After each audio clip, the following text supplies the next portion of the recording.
Martin's been very impressive. Every single point.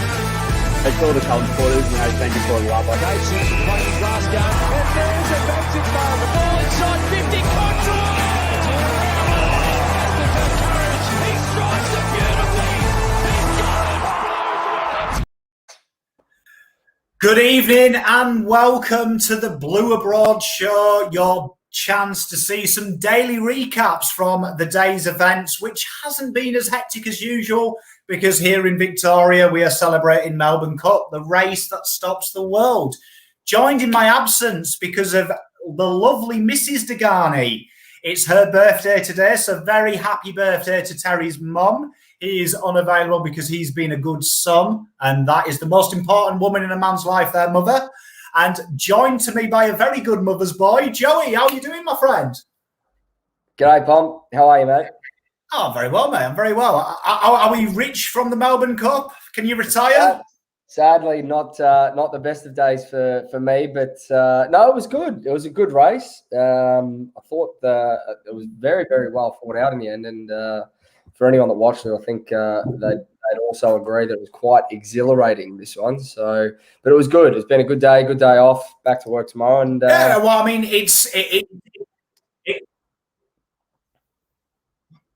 Sorry, you cut out then. I thought you finished. My bad. No. But it's always weird for a Pom because we don't get days off. We don't even get days off for our Queen's birthday. So, I mean, it's one of these wonderful privileges of living in this beautiful country. We get an extra day off for a horse race, so that's splendid. Before we get stuck into the footy side of things, though, big shout out to all the members that are scrolling across the hotbar below me. Without you, this show's not possible. And all the wonderful graphics and the sexy little intro videos that we have. We wouldn't have the time or the fun to do that. Also, big shout out to all of you who aren't members. Your likes, your comments, and your interactions make this show so exciting and so enjoyable to do. So we've done that. We've got the intro out of the way as smooth as ever. And the first one we're going to do today is we're going to cover an article that Chicken, old Ricky Nixon, put out today. And Ricky Nixon had a bit of his insider mail as usual. And you can take it or leave it. He called it Scoops from the Coop. He mentioned that his sources have said Adam Sard was spotted yesterday having lunch with Teague, and he expects the deal to be done very early on Wednesday morning, and he predicts that it will involve a player. He was saying that his sources suggest Mitch McGovern. He also gave us a tidbit that Fremantle are making a late charge for Paddy Dow as Carlton look to acquire some picks for this year or next year to make a play for another player. And he also said that he believed Jack Silvani will stay at Carlton Football Club amidst three teams reported in for him, GWS, Fremantle and Melbourne. So very interesting from Chicken. Now, lots to break down there.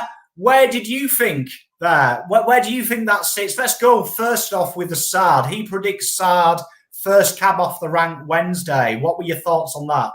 Yeah, I mean, look, I don't know. I know Ricky Nixon comes out every now and then, and his strike rate, I mean, it's not great. It's not bad, but it's really not great. For me, there's differing reports. Like you hear this, and then you hear from others that we're so far apart, and there's still so much work to do, and there's a possibility of him still going into the preseason draft. So I just don't know where this sits. I really don't. It'd be good to get it out of the way first thing tomorrow. I think if we can get Sard out of the way, it gives us a full week to work on another player or two. If there's a small forward or if there's another young kid that we can potentially jag later. But I don't know. I just can't see it. I can't see it getting done tomorrow, regardless of what this report says or this rumor says by Ricky. Looking at, let's say it did happen, looking at the McGovern side of things, I can't see that happening either. If I think we said this a couple of weeks ago, Pom, if the Dons came knocking for McGovern to swap for Sard, you wouldn't say no. It's twofold. You get a big contract off your books. It satisfies our need, it satisfies their need, and Mitch might get, some exposure at a club a mediocre club that could potentially use him as more of a target up forward. But I just can't see it. I can't see it happen. The only thing, and there is a comment here, the only thing that makes me think that there could be something in it is this Paddy McCartan stuff that came out yesterday. And it sounds like he's going to be a twos player for the majority and then sort of pinch hit in the seniors when needed. But I mean, if there's any, if you want to read into it at all, maybe the McCartan medicals and the interest in McCartan has come about because of some late play for McGovern that Dodoro's flagged. So you just don't know. For me, I think for me, if it gets done tomorrow, I'll be wrapped. I don't think it gets done tomorrow. Other than Rocco saying take it to the bank, I'd still be surprised. So, what about you, Bob? Well, I mean, I actually think it will get done early. I just think that Essendon are linked with so many players. They've got Danaher sorted. So for me, it makes logical sense for Carlton and Essendon to get this out of the way. For me, the hold-up, I think, is if Carlton, it depends who you believe. I mean, that's why I chose this rumour for Sard. There was a few going around today. I thought this one was an intriguing one about Sard because there is about 8 different things in 24 hours we've requested back, from pick 26 from Port, who evidently that's been declined, to 30s, to a pick in the 40s, to an exchange of next year's second round. It's an absolute minefield of what it is. So for me, I always look at it this way. I don't think anyone truly knows, but I think that would allude to me that something's been done. That something's been done, and now they're clutching at straws. And I think the way that the media kind of work, particularly here and in England as well, they get 5% of the story and they fill in the other 95%. So I wouldn't be surprised to see the pick it be done tomorrow, because I think that regardless of if we want, like I said in my piece yesterday on the PSD, for me, I want to go to the PSD, but I also think that the club won, and I understand why they want him. They've identified him as a target. So I think logically for Carlton, get it out. I don't think a player will be used, though. I don't think a player like McGovern. For me, I'm firm on this one, and I think Debbie's spot on. I don't think that Teague would trade him this year. I think if it doesn't work with Kerno there, 100%, I reckon McGovern will be gone. And I reckon that's what will happen. But I think Teague has put all of his eggs in this McGovern H, Kerno forward 3. It's something that all the coaching staff have talked about for 2 years. Sauce reiterated it. We signed him for that trio of footballers. So for me, makes sense for me that he's not involved. But I do think Chicken's right. I would be surprised if it's not done tomorrow or Thursday at the latest. But I think this will be done in the next 48 hours. But as for McGovern, don't think he's right. And he did say that they want a player, which would allude to me that maybe Carlton are haggling a little bit and trying to maybe include a player. But let's have a look what some of you guys think. That's my thoughts. Adam Gould, I like this. PSD could cause PTSD. That's clever. You should write some of our titles. But, I mean, that is where one of them worrying things, isn't it? That is, we have been here, we've benefited from it, but it is one of them things purely for, there's a lot of, I don't think, and most of the AFL media are aligned with this, no club would take a risk. It would be unprecedented.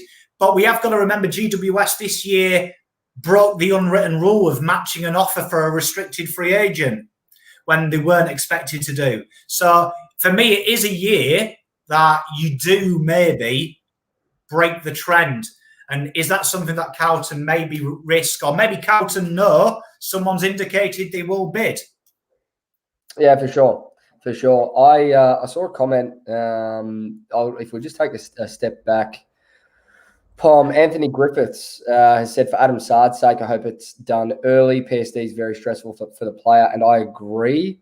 As much as I think we could take the punt on PSD, last year you saw with Martin how long that strung out for, and he spoke about in quite briefly around sort of the stresses and the anxiety that were hanging over his head during that period, because he wasn't sure if he was going to get to the Blues or if he'd go back to the Suns, considering they had the pick before us. So I think I think if you tie that in with the AFLPA as well, and some of their comments on the situation after last year, I don't think he's going to go to the PSD. A trade will definitely be done. It would surprise me at this point if he does walk to the PSD as a result of all of that.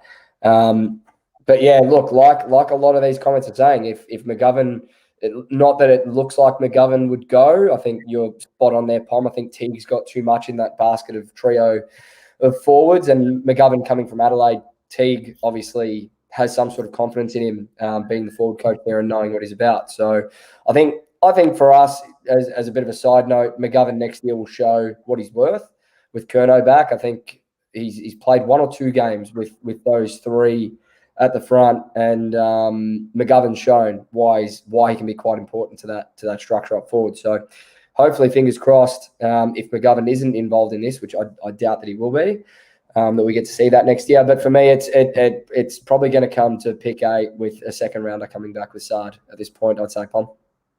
Oh, 100%. I mean, I think it is worth noting as well that if we actually look at Mitch McGovern, when he worked with Teague and he had his best year, 32 goals, you've got to look at how that forward line was operating in 2016 as well. They had Tom Lynch there, who kind of was like a very TAFE, very wish budget version of old Charlie Curnow, working high up the ground, dropping deep, and then being that kick in, looking to roam. And then you had Tex Walker being that Harry McKay, that very central target, and McGovern fed off them. I think that forward structure was very alien in the AFL, very alien to a lot of teams, and it was very successfully gotten to the final. So I always think that that's where Teague is.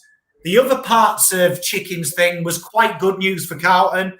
He did say that he believes Jesus is staying, and he believes that the noise has stemmed from more media hysteria, linking he's got issues with his brother being delisted and the treatment of his dad, and says that he is committed to Carlton. And there was the rumour as well that he covered that Dow has been, which I thought was weird, Fremantler in for him, which for me looked a little bit daft. It looked a little bit daft.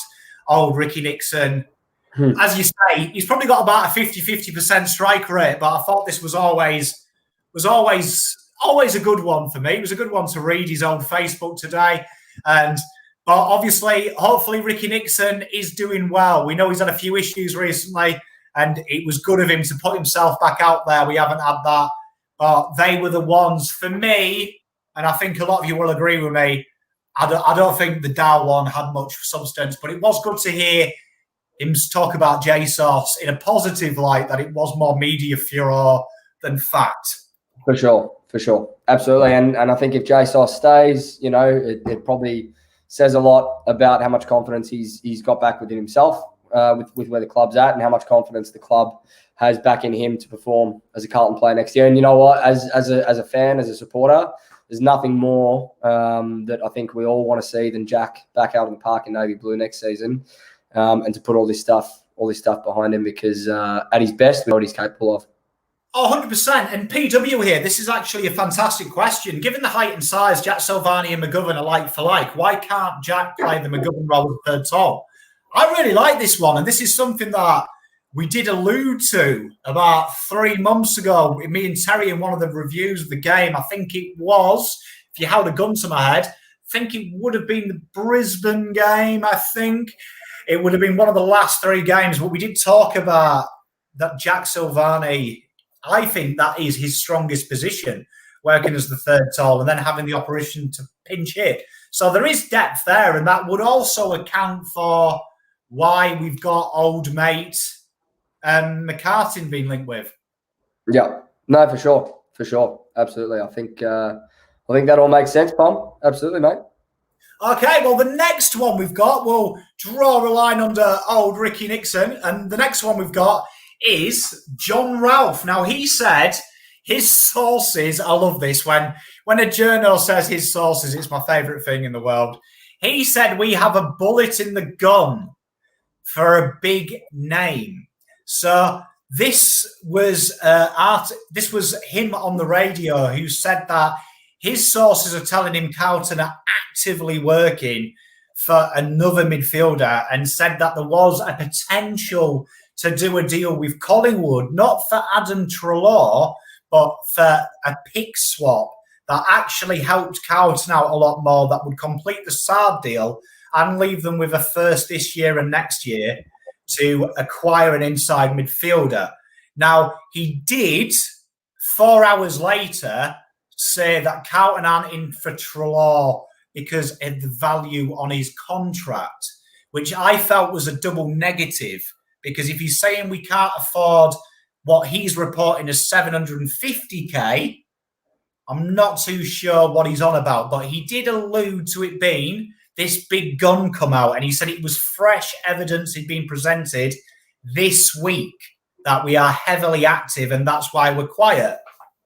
Yeah, Justin Bell actually, and I did see it earlier, Justin, but we knew this was coming as part of this segment. Justin Bell made a comment that said the exact same thing, that John Ralph said on Fox Footy that Carlton will get another inside mid.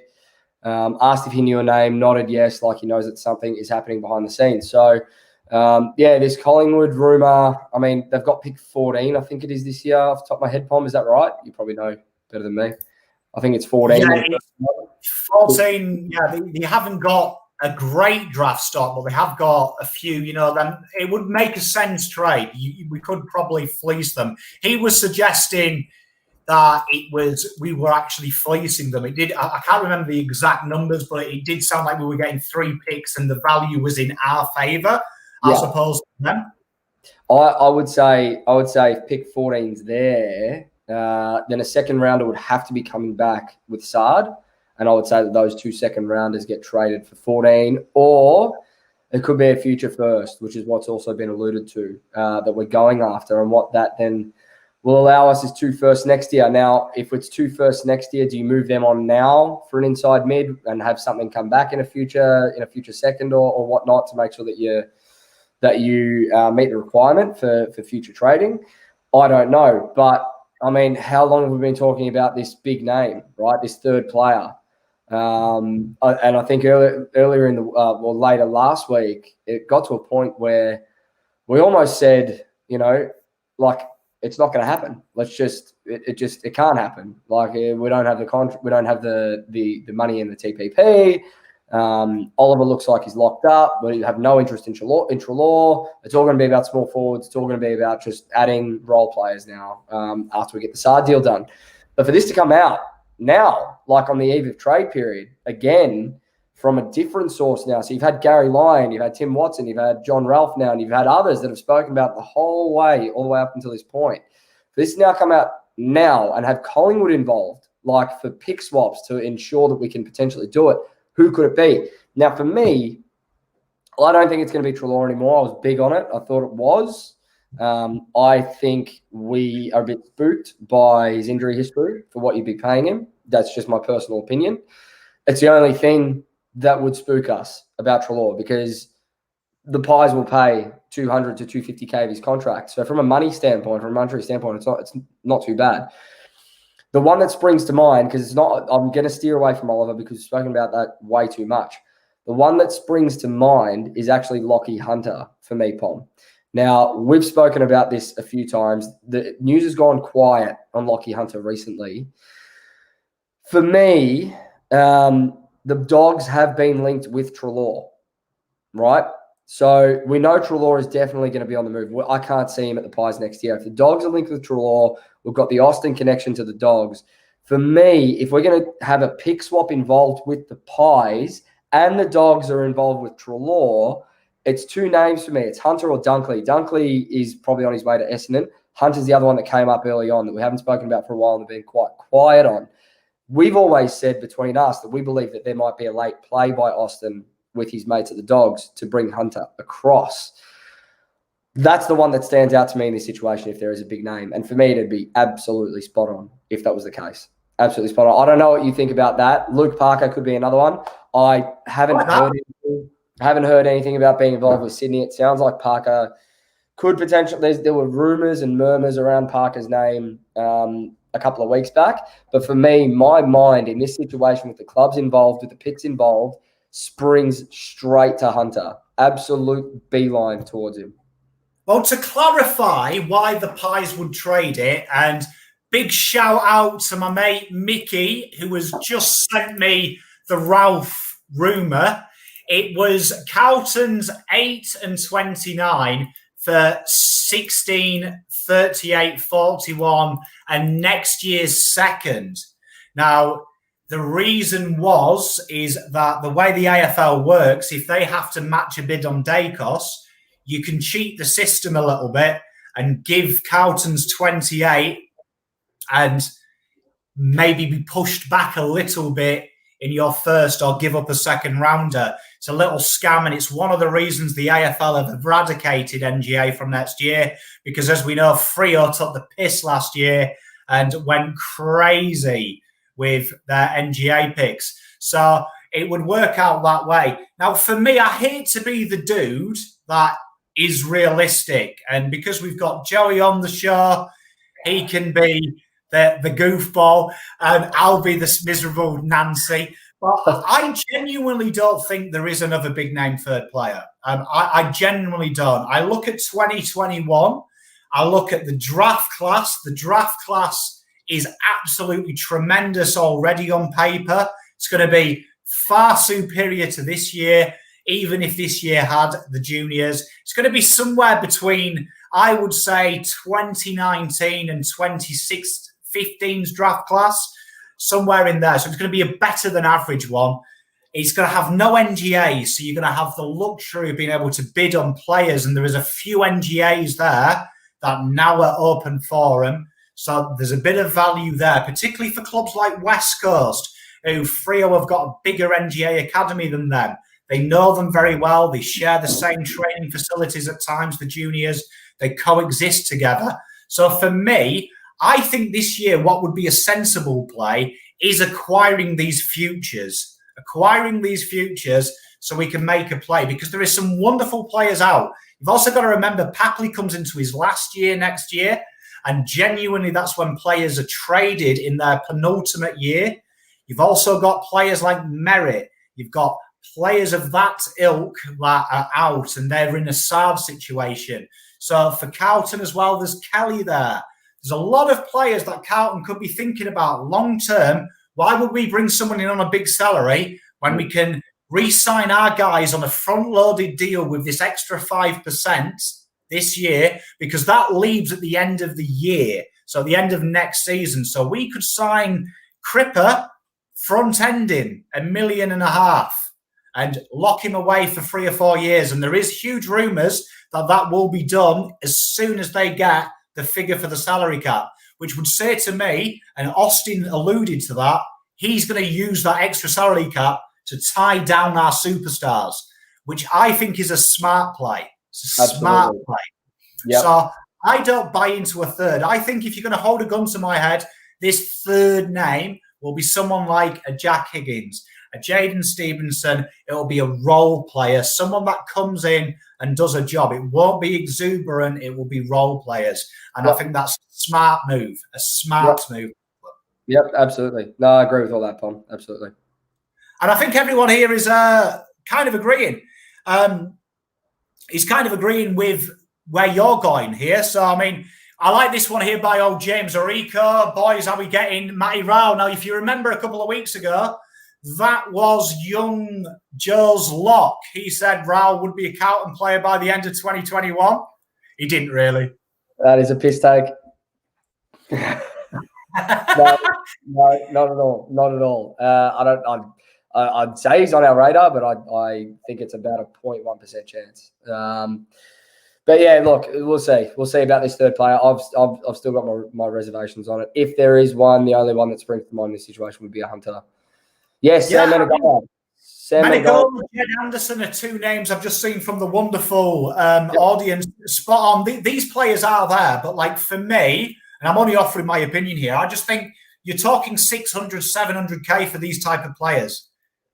While that's in the salary cap, you can re-sign Cripper on a very good front-loaded deal, look after him, and then we become Hawthorn, where they redo the back-ended deals where they're lower towards the end because they've paid them and run. So for me, that's just where I sit. I think a third player is a risk.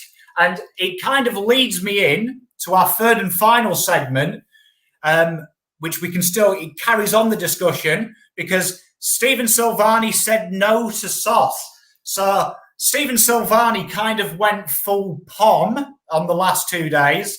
And he said what Collingwood would want and what you may have to pay Adam Treloar, I just don't think is worth it. In 12 months' time, you can wait and see what's out there. If you bring him in, you may have to tip out a current two or three players who are playing actively just to accommodate one of these ins. So I thought Sauce there was spot on. It was what I just said there. It's what I said last night and the night before. Think long term, short term games for long term falls. And Sauce doesn't like this Treloar or this third big name because there was so many good players on offer next year who are active players, and it could jeopardize that. And just imagine that. That's the way I think of it. As I've done this job longer and talked to you guys, I've sometimes noticed that I'm short term, not long term. And I see shit next year. This could happen. So I do think this time next year, if we have Cripper tied down to a 5-6 year deal, boom, Zach Merritt, Kelly, whoever you want. Yeah. Different situation as well because it allows Dow, O'Brien, etc. more game time, more competition for places. You'd have to play Adam Treloar on that salary. What do you guys and girls in the audience think? And what do you think, Joe? It's nice to discuss in a positive light as well. I've got to say. Yeah, I think it is.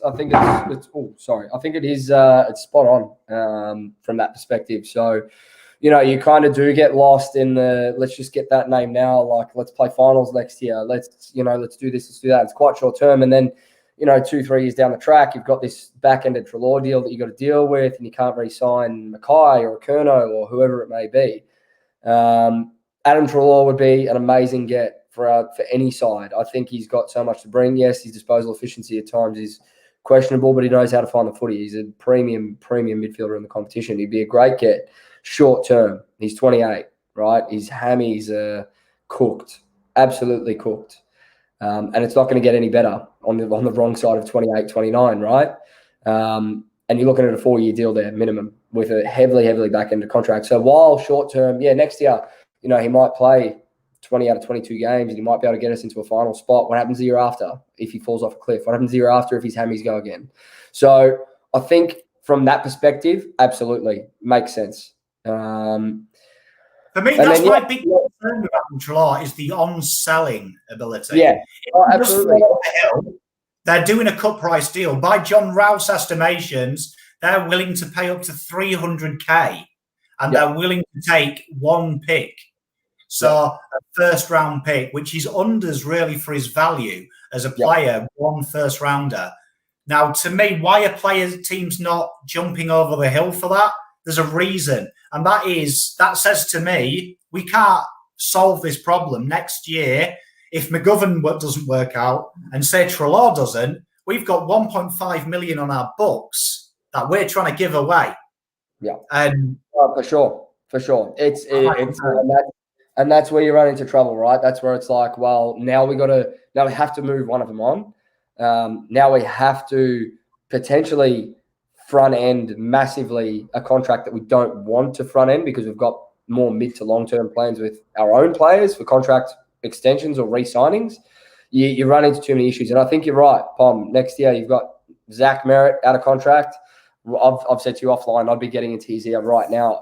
We're not ruthless enough in the AFL. I don't think it happens behind closed doors enough like it does in soccer or the NBA, for instance, where you engage a player and tell them next year, nominate us. Just do what you need to do this year. Basically, here's a false contract. Sign it.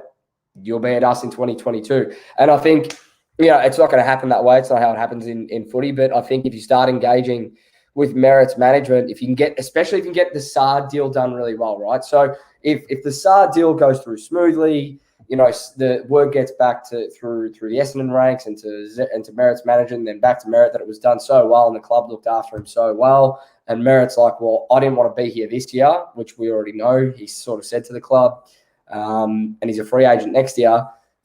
Mate, if we were to win 7, 8, 9, 10 games, whatever it is next year, and show that we're still competitive and need to launch for a finals as finals contenders the year after, as a free agent, if you're looking around, you want to come to the Blues at the end of next year. So for me, I hope it's not Treloar for that from that aspect, that you can lock up Cripps, you can lock up Mackay, you can lock up all these players that we should be locking up. Give Dow, O'Brien, McGovern, Silvani, give all those guys another year to show that they're worth a list spot in 2022. And then whoever doesn't make the cut, unfortunately, you're going to have to make way for a Zach Merritt. You're going to have to make way for a Josh Kelly, because we're going to go hard. We are going to go super, super hard for a free agent next year. And, by all means, I think we can get it. I think we can get that done. So, yeah, you're right, Pom. I think we think too short term at times. I think it's because we've been so starved of that Judd deal or that player that we're like, all right, we're going to play finals within a year or two.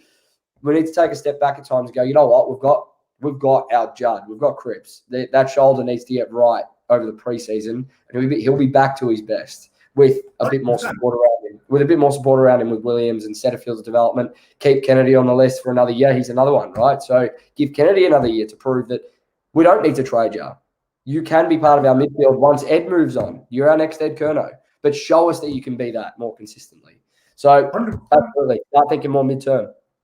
Yeah, 100%. And let's go through, see what you guys have got to say of this one. I like this one from Jesse Worthing. Adam might be a very good player, but he butchers the ball. A lot of cheap possessions that aren't very effective. 100% agree with him. We covered that last night as well on Treloar, and I keep saying it, and I keep offending Collingwood. Their midfield is elite with kicking, so it kind of masks it. Where for us, we're very average. It's on the average level. For me, it would stand out. It's a bit of a risk. Tim P, always great, always thought out. Why can't we just have a proven entry-level player like Narco? A less costly contract instead of rolling the dice on hope. I agree with Tim, and I'm sure you do as well. Just, for me, that's what I think this third signing is. I think the third signing is 2 or 3 just names who are second, third rounders, and they raise the bottom 5, not the top 5. They raise the worst 5, which makes the list better. Ben Lawrence, Adam Treloar's hamstrings are made from elastic bands. I love an analogy. I love it, Ben. In doing that, get Clayton Oliver next year or this year. Treloar sucks. I agree. For me, I still stand by this. If we're going after a third elite player, it's someone elite. It's numbers off the chart. It's something that someone in our list won't build to. And it's someone who's there now.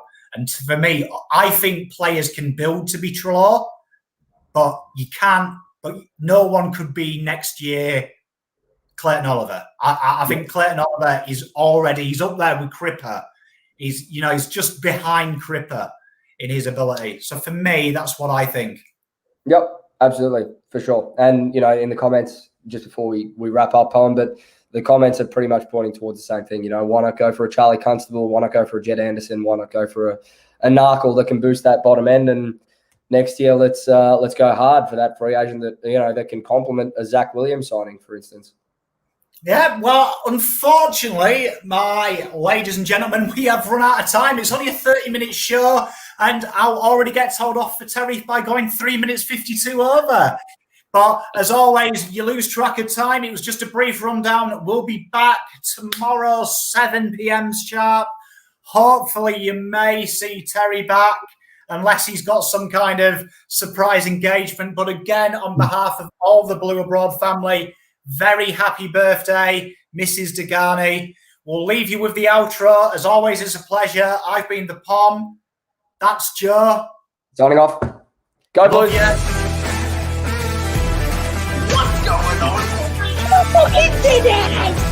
Martin's been very impressive. Every single point. Thanks to all the Carlton supporters, thank you for the love. No sense of playing glass game. And there's a magic moment.